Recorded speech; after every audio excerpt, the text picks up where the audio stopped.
bien, amigos televidentes, para seguir la entrevista de Pavel Isa Contreras, usted se suscribe a nuestro canal de YouTube, Abigail Soto TV, y a los que están suscritos, a los miles que nos siguen diariamente, pues, como siempre, después del programa tendrán la entrevista para que la puedan analizar.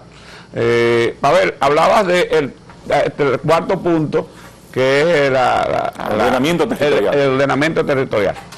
Bueno, el ordenamiento territorial no es más que ponerle orden al desarrollo y al crecimiento a nivel del territorio. Esta economía ha crecido mucho en los últimos 40, 50 años. Creo que hemos sido testigos de esa transformación física que ha vivido este país, y la base material se ha expandido de manera impresionante.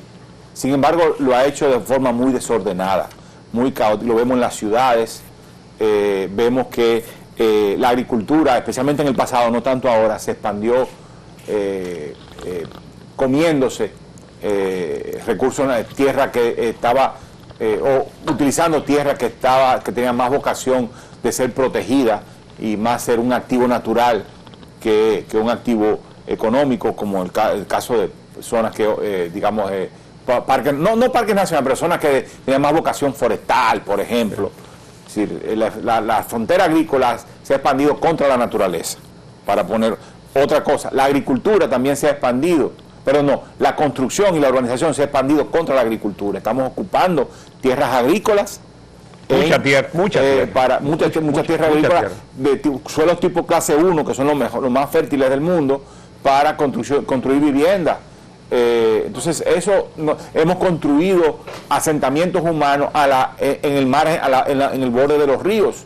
O sea, lo que pasó en Higüey con Fiona, ¿qué fue lo que pasó en Higüey con Fiona? No fue que el río se metió en el pueblo, como dice un colega, fue que el pueblo se metió en el río. Entonces, cuando llegó el agua, el río recuperó su cauce.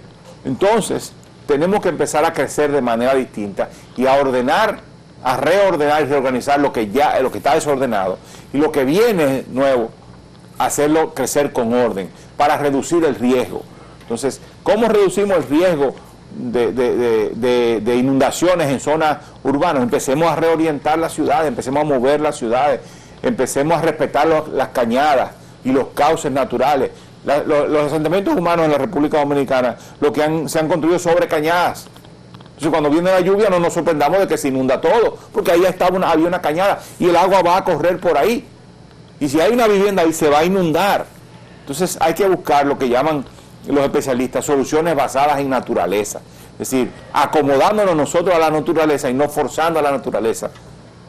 Porque vamos a fracasar tratando de forzar a la naturaleza, porque el agua en el caso del agua, va a volver a coger su causa. Entonces, el ordenamiento territorial, la capacidad que tienen el gobierno nacional por una parte, pero principalmente los gobiernos locales, en su política de uso de suelo, es fundamental. Tienen que saber cómo, cuándo y dónde otorgar permiso de uso de suelo. Tienen que saber hacia dónde se debe urbanizar y hacia dónde no se debe urbanizar.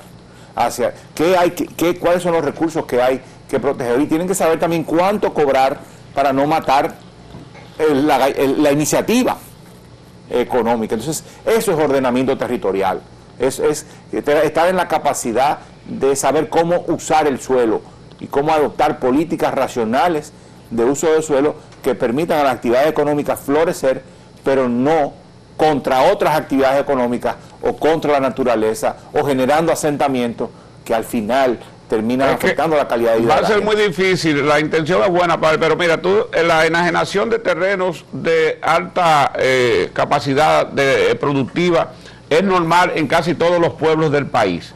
La colocación de estaciones de combustible en áreas productivas del sector agropecuario es normal en prácticamente todo el país. O sea que nosotros nos vamos quedando sin espacio para la producción, sobre todo agropecuaria, por la urbanización. Y yo creo que se está haciendo tarde para ese ordenamiento que tú estás planteando. Bueno, ciertamente lo que ya está hecho es muy difícil deshacerlo, pero podemos en lo inmediato dejar de hacer las cosas mal y parar esa tendencia. Para eso los gobiernos locales tienen que tener los instrumentos para lograrlo, tienen que tener un plan municipal de ordenamiento territorial, cuando no un instrumento de delimitación de suelo urbano, lo que se llama un ITSU, que también es otro instrumento para ordenar el territorio, o para aplicar política de uso de suelo, más bien específicamente. Entonces, y en las cosas, digamos, que ya están mal hechas, bueno, a largo plazo podemos ir cambiando. Si impides, por ejemplo, continuar asentando población en terrenos en terrenos vulnerables, que ya hay asentamiento, eso es un paso.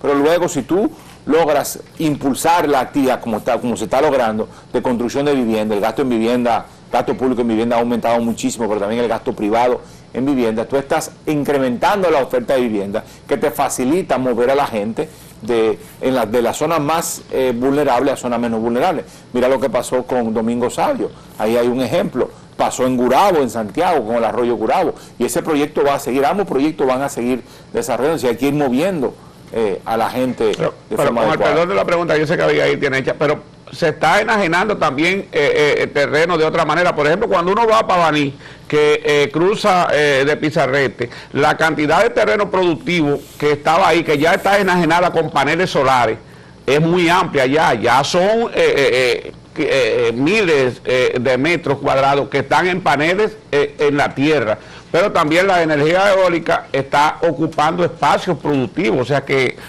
nosotros nos vamos a convertir en un país netamente de importación en los próximos años si seguimos como vamos. Bueno, pero estamos produciendo energía también, entonces eso reducimos la importación de energía. Yo creo que es un balance delicado, hay que tener instrumentos, información y capacidad institucional para decir dónde va un proyecto, dónde puede ir un proyecto de paneles solares y dónde no, dónde puede ir proyecto de energía eólica y dónde no, dónde debe ir, dónde puede, pero también tenemos tierra que está siendo utilizada para producción agrícola que no debería utilizarse para producción agrícola también. Sí. Entonces esa es la capacidad de tener políticas inteligentes y de aplicar políticas inteligentes. Ese es el desafío del ordenamiento territorial.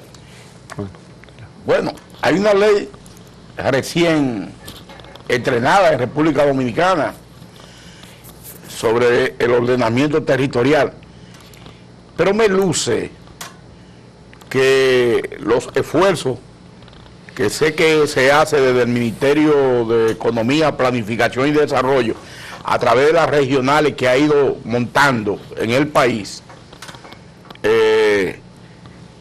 encuentran un valladar, un freno, una muralla, en la incapacidad que tienen los gobiernos locales para frenar, porque si uno toma, por ejemplo, desde San Francisco de Macorís hasta Santiago, San Francisco, Tenares, Salcedo, Moca, por ahí, entonces uno se va a encontrar que una gran cantidad de terrenos de vocación agrícola están siendo tomadas ahora para urbanizarla. Pero eso mismo ocurre cuando usted se mete a cualquier comunidad rural de La Vega o en Sánchez Ramírez. Sí. Aquí hay comunidades, municipios que van a ser urbanos porque se han expandido hacia lo que era zona rural, incluso por desconocimiento de la misma autoridad municipal. Frente a esa realidad, ¿qué mecanismo tiene el Ministerio de Economía, Planificación y Desarrollo para ordenar real y efectivamente el desarrollo en República Dominicana? El Ministerio tiene una responsabilidad muy alta en eso, pero hay que tomar en cuenta que es una contribución parcial. No es una contribución total. La principal contribución, o una contribución muy significativa, la tienen que hacer los gobiernos locales. Y efectivamente carecen muchos de ellos de las capacidades necesarias para hacer buenas políticas de ordenamiento territorial. Y recurren al Ministerio de Economía, naturalmente, para fortalecer esas capacidades. Yo creo que hay dos entidades que están llamadas a jugar un rol fundamental en fortalecer las capacidades técnicas de los gobiernos locales para hacer políticas de ordenamiento. Una es la Liga Municipal Dominicana y otra es el Ministerio de Economía, Planificación y Desarrollo. La Liga Municipal... ¿Y hay capacidad técnica en la Liga para reorientar el trabajo de los gobiernos locales? Vamos. El país adolece en términos generales de personal calificado en ese tema de ordenamiento territorial porque es una rama de preocupación, un tema de preocupación relativamente reciente. Como usted bien dijo, la ley fue aprobada hace muy poco tiempo y antes de eso, bueno, se generó una preocupación, pero no había No ha habido suficiente conciencia. Casualmente ha sido en el último año, en los últimos 2 años, donde ha habido una mucho mayor conciencia por varios eventos trágicos, algunos con tintes trágicos, que han afectado al país. Uno fue Fiona y lo que pasó en Higüey, y de cómo las casas se inundaron. Cuando uno ve la afectación de la infraestructura pública, tampoco fue exagerado, fue muy fuerte. ¿Qué fue lo más afectado por Fiona? Fueron los hogares privados, los hogares de las personas, los hogares individuales. Esos fueron los más afectados. Entonces eso llamó la atención, yo creo que de toda la sociedad, por una parte. Las lluvias de noviembre, de noviembre antepasado y de noviembre pasado. La tragedia de San Cristóbal, con la explosión que hacía una empresa de ese tipo en el puro centro del pueblo. Falta de ordenamiento territorial y de regulación de las actividades. Entonces eso está empujando, obligando. El presidente, nunca antes un presidente había mencionado tanto ordenamiento territorial a nivel público. Si ya lo ha mencionado 5 o 6 veces en comparecencias públicas hablando de ordenamiento territorial. Entonces, estamos obligados a crear las capacidades para que los ayuntamientos, los gobiernos que estén en la posibilidad de hacer políticas de ordenamiento. Estamos haciendo una alianza entre el Ministerio de Economía y la Liga Municipal Dominicana en esa dirección. Estamos apoyando la elaboración de 14 planes municipales de ordenamiento territorial. San Cristóbal, San Francisco de Macorís, Verón Punta Cana, Río San Juan, Cabrera, Castañuela, Pepillo Salcedo, para mencionar algunos ejemplos que recuerdo en este momento. Entonces, ya estas alcaldías, estos gobiernos locales van a contar en un plazo muy breve, en unos meses, con un instrumento para ordenar el territorio, para saber cómo usan el suelo. Aquí sí, esto sí. Aquí no, esto no. Aquí sí, pero con estas condiciones. Aquí definitivamente no bajo ninguna condición. Eso es lo que estamos construyendo. No es una construcción, Abigail, de hoy para mañana.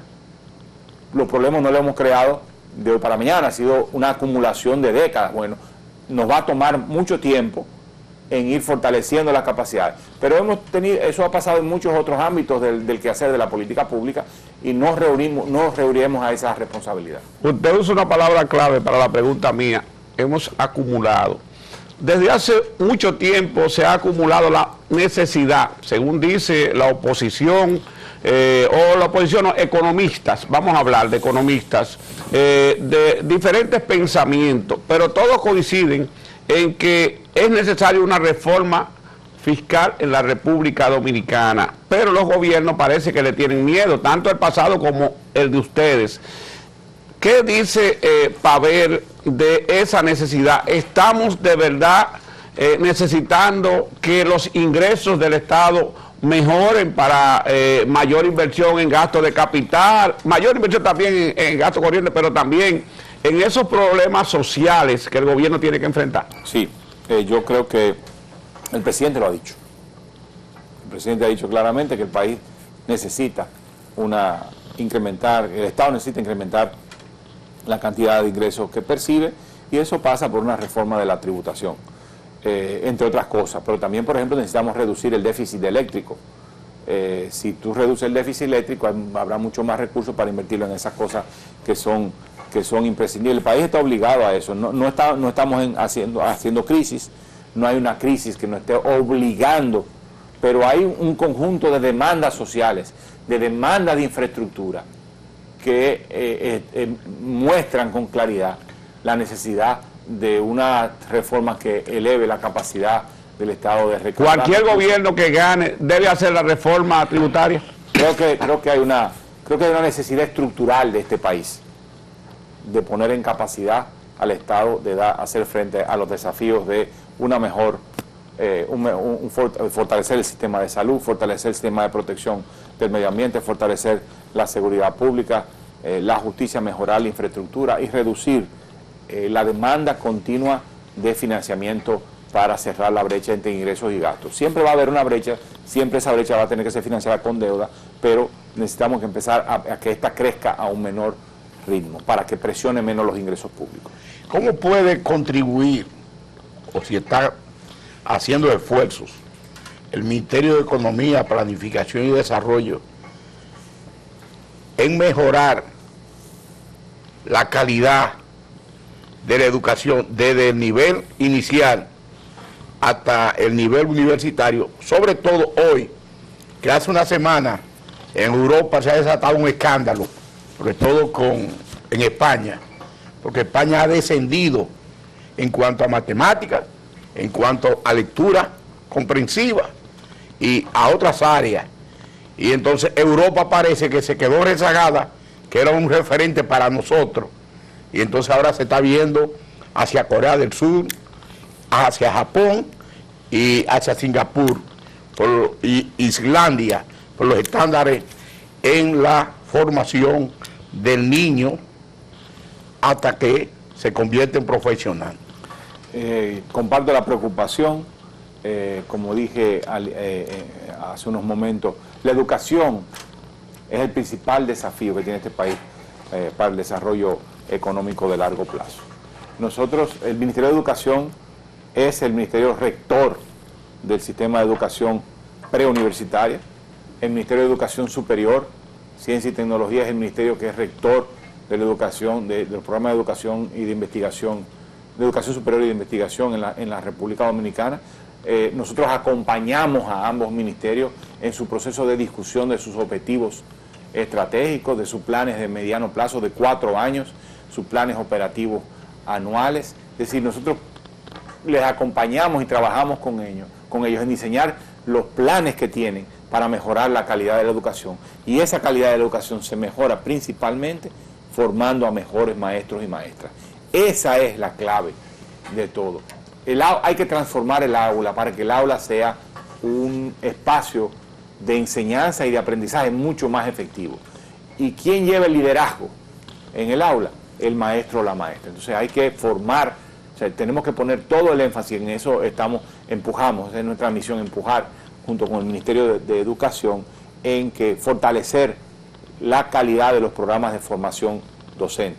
También están otros temas y los acompañamos también, como la reforma curricular, siempre hay que estar revisando los currículos, los textos, los contenidos, pero quizás el elemento, quizás no seguro, que el elemento fundamental para una educación de calidad y para seguir escalando en las pruebas PISA o en cualquier otra prueba, incluyendo las pruebas nuestras propias que hacemos en la República Dominicana, para ir subiendo, es fortaleciendo la formación docente. Ministro, nosotros vemos que el gobierno, para mejorar la vida de muchos ciudadanos, acude a pensiones y algún tipo de ayuda social. ¿Tiene el ministerio que usted dirige algún plan para que el ciudadano, la ciudadana dominicana tenga mejor calidad de vida en los años por venir? O sea, que hay un plan integral del gobierno para mejorar la calidad de vida del dominicano. Mira, la calidad de vida depende de muchas cosas. O sea, la vida de la gente es multidimensional. Vivir bien significa vivir en una casa hecha de materiales resistentes al entorno. Significa vivir en un entorno seguro, no al lado de una cañada, con contaminación o con riesgo de inundación. Significa tener agua, significa tener energía, significa que usted salga a la calle y tener un entorno seguro, relativamente protegido. Que el piso no sea de tierra, que sea la calidad de los materiales, cemento. ahí lo incluye cemento, paredes resistentes a los eventos climáticos, digamos, al entorno, al ambiente, ¿no? Eso es calidad, tener un trabajo. Sí, pero ese niño que no tiene quien lo proteja y ese anciano que no tiene quien lo proteja. Entonces, todo eso es calidad de vida. Ahora, también está la población que está desprotegida. Exacto. Correctamente. Correcto. Hay una población que está desprotegida. Hay que atender todas las situaciones en todos los contextos. Entonces, trabajamos con cada una de las entidades públicas. Es el rol del Ministerio de Economía, Planificación y Desarrollo es contribuir a que la política pública sea una política de calidad. Y de calidad significa que haga el trabajo que tiene que hacer para mejorar la calidad de vida de la gente. Y eso significa que los planes y los programas y los proyectos y las iniciativas que hacen cada una de las entidades públicas tengan un impacto claro, directo o indirecto, porque depende de la institución, en la calidad de vida de la gente. Por eso trabajamos con educación para mejorar la formación docente, para mejorar, por ejemplo, la salud escolar, que hay un programa conjunto entre salud y educación.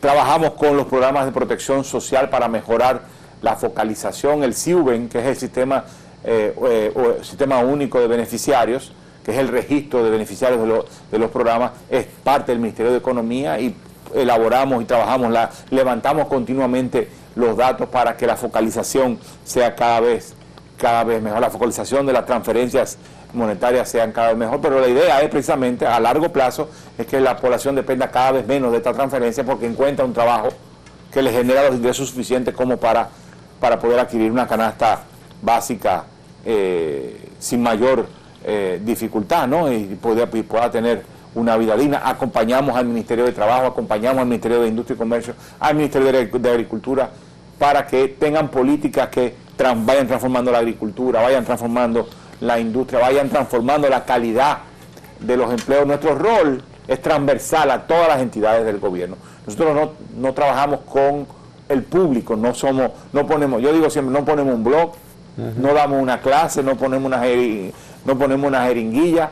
Lo que nosotros hacemos es trabajar con todas las entidades públicas, asegurándonos, procurando asegurar de que lo que estén planificando hacer y lo que terminen haciendo, individualmente o junto con otras entidades públicas, sea una acción crítica, fundamental para mejorar la calidad de vida de la gente. Ese es nuestro rol. Por eso somos el Ministerio de Economía, Planificación y Desarrollo. Es la planificación para el desarrollo. Y el desarrollo es el bienestar. De eso que usted ha afirmado aquí, yo puedo llevarme la convicción, tener la creencia de que ciertamente en estos casi 4 años ha disminuido el nivel de pobreza en República Dominicana. La pobreza ha disminuido. La pobreza que medimos en este momento, que es la pobreza monetaria. La pobreza monetaria, la incidencia de la pobreza monetaria es el porcentaje de hogares que percibe un nivel de ingreso que es inferior a un nivel de ingreso necesario para adquirir una canasta básica de alimentos y de otros bienes o servicios. Esa proporción de población en el año 2022 era de 27.7%. Este año va a terminar por debajo de 24%. Esa es la pobreza que estamos midiendo, la pobreza monetaria, ¿no? Y ha venido bajando. Después de haber subido un poco con la pandemia, no subió mucho en la República Dominicana con la pandemia, subió poco debido a los programas sociales que se impulsaron, la transferencia monetaria, el fase 1, fase 2 y también quédate en casa. Eso ayudó, pero la pobreza subió un poco. Con la recuperación económica, la pobreza ha bajado. Pero hay muchos otros temas de la pobreza que no tienen que ver con el ingreso, que también estamos ocupados tratando de enfrentar. Ministro de Economía, Planificación y Desarrollo, Pavel Issa Contreras, muchísimas gracias por haber estado con nosotros en la tarde de hoy. Sé que los televidentes pues estarán sacando sus conclusiones y esperamos pues seguir trayéndolo a usted para que nos ubique de cómo anda el movimiento de planificación, desarrollo y esos planes a desarrollar que tiene el ministerio suyo. Muchísimas gracias a ustedes. Amigos televidentes, recuerden que es mejor arriba con presión y no abajo con depresión.